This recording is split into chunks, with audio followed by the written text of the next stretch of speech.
Librets are like wearing a baseball cap. They're information that you want to convey to other people. I often see men wearing 2 librets here, but some of them are so big they would have had to possibly fit in the cheeks.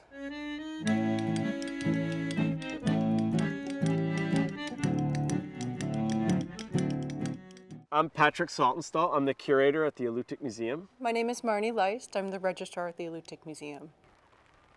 When we studied them on Kodiak, we found that 1,500 years ago, they were mostly used to tell what family you were. So you'd find each village that you look at, when you look at the librets from a site, you'd have like 3 or 4 different styles, and that's because there were probably 3 or 4 different families in that village.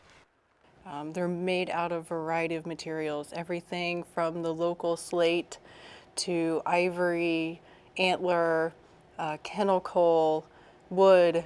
Right, you got the mouse right here, librets here.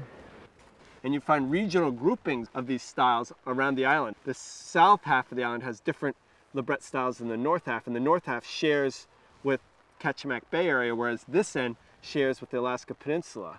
And that's a kind of like macro regional, related families. And then we have a very deep V brow ridge that may even come over as far as this.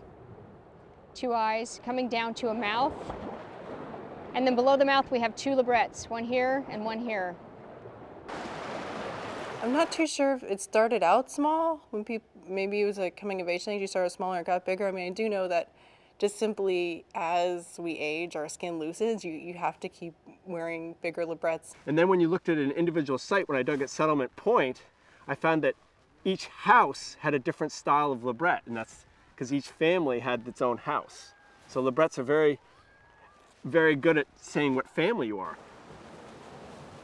There's various Alutiiq styles, everything from looks like a button to a libret that has concentric circles. And another thing that's cool about librets, once you get rank society, once it went from Kachemak to Kodiak, so 500 years ago, the librets get much bigger because they're also talking about status. So you still have the family styles, but then you get a couple that are really highly decorated with shark's teeth and paws, and they're much bigger. Definitely a status symbol. Some of the big librets that I get to work with, I can imagine an Alutiiq elder, wearing this. I can imagine the stories that he would have told, and I try to imagine the food that he would have eaten. I mean, this is something, it's very personal. It's something that would have been in someone's mouth. So he's got a forehead, nose, there, eyes. He's got a mouth with his tongue sticking out with librets. It's like, when you have librets, it means you're having a beginning of formation of what we call corporate groups. You're beginning to see people identifying with certain families and groupings, sort of totems or whatever. Hear my librets, hear me roar, it's a status symbol, for sure. The Aleutians, they have them back 4,000 years. On Kodiak, I don't think we found librets much beyond 2,500 though.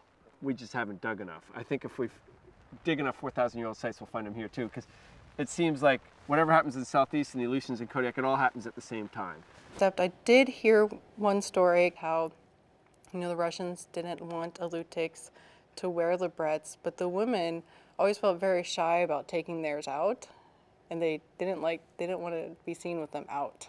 When you look at it in terms of socio-political development, it all seems to happen synchronically, because what you're doing what your neighbors are doing.